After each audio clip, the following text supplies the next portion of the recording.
So we've come to the first results day for English students.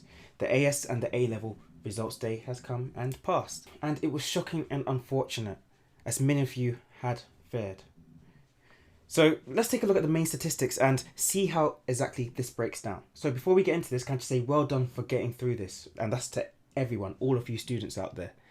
And well done for those of you who are able to move forward, whether it be with the plans that you initially had or with the ones that you've had to change and modify to make up for the change in your grades. And for those of you who are still sorting through how you're going to move forward and preparing for next year through whatever means you need to, keep up the good work. I know you'll get there eventually.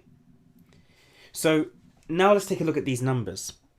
Now, if you hate hearing percentages, then I'm sorry, but they're needed in order to analyze and comment on the data. So bear with us and listen out for the important things that we can actually draw out of these numbers and draw out of that data.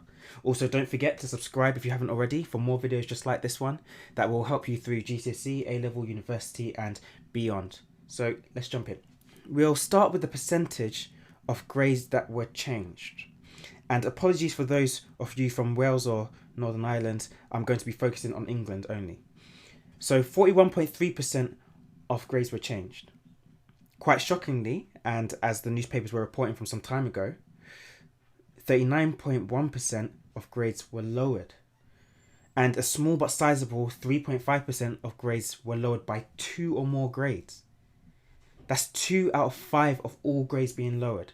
And that is quite a lot.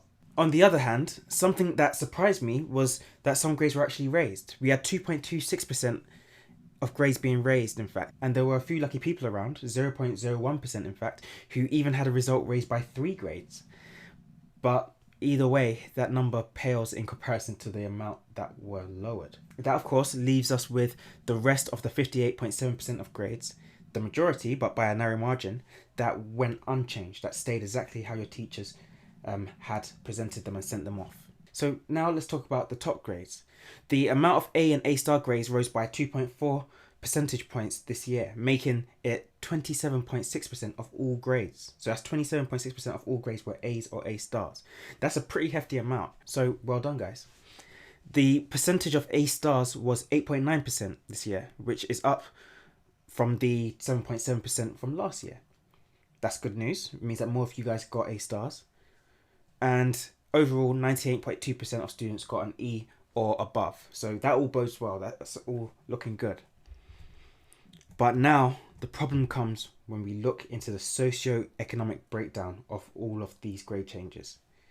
Or in other words, one simple way of putting it is how rich areas and richer students were affected in comparison to poorer areas and poorer students and disadvantaged students. So from the outset, Ofqual have said that they found in their research that teachers, and I quote, have a tendency to overestimate to a greater extent the grades of socio-economically disadvantaged students, end quote.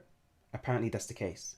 Now, I'm really intrigued by this statement and I want to see the research behind it because, as I've said multiple times, if I teach a student for a prolonged amount of time and I see all their work and someone comes and asks me what grade that student is at, I can pretty much say this student is working at a grade 7, a grade 8, a grade 4, or grade 3. And I think this is fairly common among teachers, especially if they've done the job for a while. We can tell what level a student is working at. We can tell if this is a student that has the ability to pass maths or do maths at a higher level or anything like that. And that also means that we can tell what a student's working at, whether they get that grade in the exam or not. You will get students who are working at a grade 8 for a long, long time. And then the exam comes, and on that day, they just do not perform their best. And on that day, they end up with a lower grade. But that student is still a grade 8 student. It doesn't change the fact that they're a grade 8 student. And this is something that I'm pretty sure the vast majority of teachers can do. It's literally what we're trained for. We go on courses for this sort of thing. We don't look at students and just say, oh, you look a little bit poor or you look a little bit disadvantaged, so let's just pump up your grades by 3 grades. It doesn't work like that. We don't think like that. The majority of us don't anyway. Either way, take a look at this graph from the BBC and of course data. As you can clearly see, the percentage increase in A grades from independent schools is more than double that of other comprehensive, – FEs, selective schools and secondary schools. So pretty much all the other schools. This disparity does not reflect well on this system, which is supposed to be super fair and super just. Yes, we are aware that independent or private schools do have a few scholarship and bursary students, but they are a very small minority of the lot. The majority of students in those schools will tend to be richer, simply put, than students in other schools. Not necessarily all of them, and I don't want to make that generalization that it's all of them, but there does tend to be a slight difference in the average pay of students in an independent school as opposed to a standard comprehensive. This therefore means that unfortunately the trend points towards richer students being able to keep their grades and being more favoured for their high grades than poorer students. And that's poorer and disadvantaged students. So whoever fits into that bubble there. Now, it may not be the case, but it's definitely what the numbers make it look like. We can't deny that.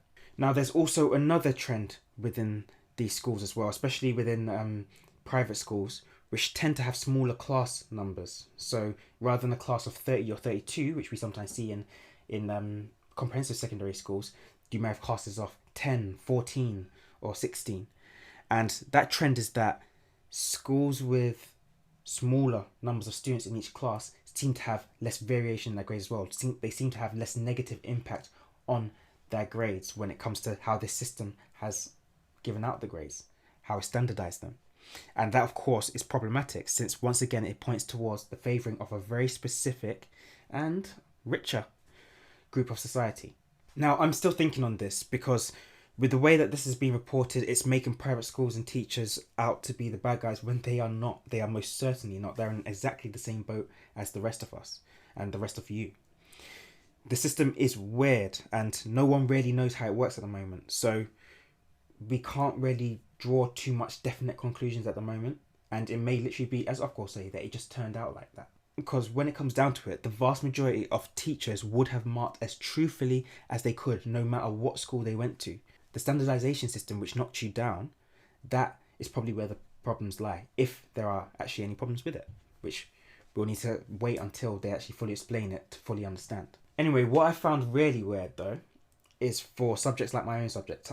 I of course am an art and photography teacher, and what I found is that coursework heavy subjects like art were lowered as well, which is strange because, for example, with art, we only had 1 or 2 months left of the entire course because we finished earlier.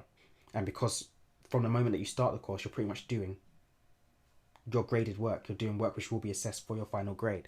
So it literally means that about 80 to 90, maybe even more % of the work was already done. As long as we marked fine in the past and were moderated as being good markers, then technically our grades should have been reliable from the outset. It is quite surprising and quite shocking that it still experienced a change like maths or English, which do tend to be down to the exam day with the current system that we have. So my question is, why would they even mess with the grades for NEA heavy subjects anyway? So I don't know, that's one which I think I'll wait for explanation on. Now, I've said it before and I'll say it again because many MPs, news reporters and commentators seem to be saying that this shows the importance of exams, when it really doesn't.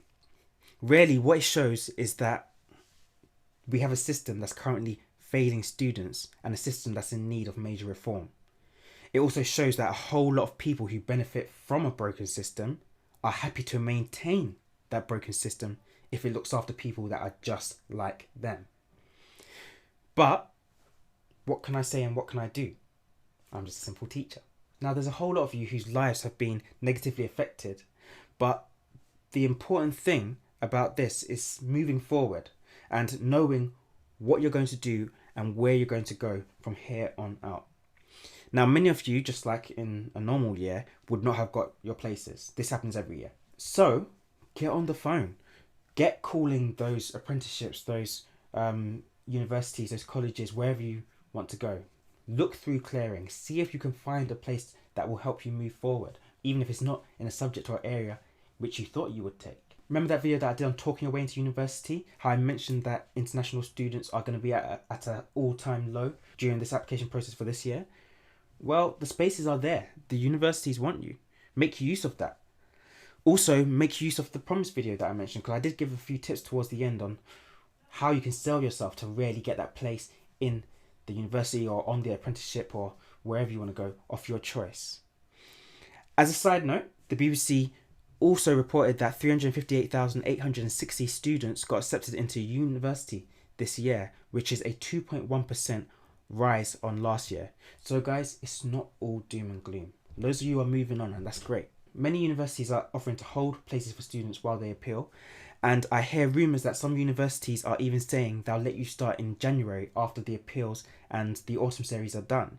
Now, this is great news, but be sure to confirm it with your university or apprenticeship of choice before you put all your hopes and plans into that being the case.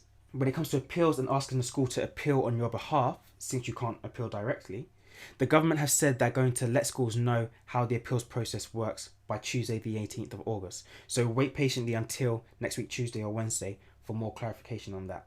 Also, from what I've seen, the government have put in a whole pile of money for you guys to sit the autumn series, because of course you didn't sit your original series, so why should you have to pay for the autumn series? For those of you taking exams in summer of next year, though, I'm not sure exactly how it's going to work, whether you'll have to pay for it or not.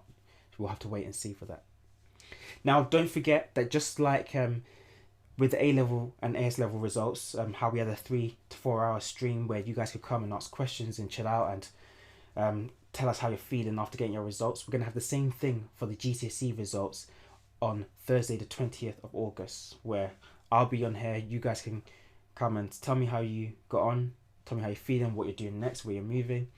And also, hopefully we'll have quite a few Year 12 and Year 13 students there who can give some of you Year 11s and Year 10s tips on how to navigate sixth form and things like that moving forward. So feel free to pass by, ask any questions you want. If we can't answer them there, then we can look through them and find the answer together. So don't forget, GCSE Results Day live stream here on the Hawthorne Arts channel next week Thursday, or this week Thursday, depending on when you're watching this video. We got through all of that. So that was quite a lot. All this stuff has thrown my upload schedule into chaos. I actually haven't been able to do much in terms of my what do teachers do in the summer series at all, or add to my art tutorial videos or anything like that, which is fine because I think this stuff that I've been covering is much more useful to you guys and is actually more of what you were looking for as opposed to the other stuff anyway. But if, as long as nothing else weird happens or is announced, over the next few days I might do a breakdown of some of the other information and trends from Ofqual, including who got better grades, boys or girls, and which subject is the most popular and which one people are running from. So that's all for today. Don't forget to subscribe if you haven't already for all the latest advice, tips, information and education-based drama that you could imagine. And be sure to check out all these other videos, some of which will be appearing on screen now. And don't forget, you guys are doing an amazing job. So stay patient, stay ready and stay prepared and just keep going. Try not to stress out. Just do your best and wait for those results to come. That's all for now. Until next time.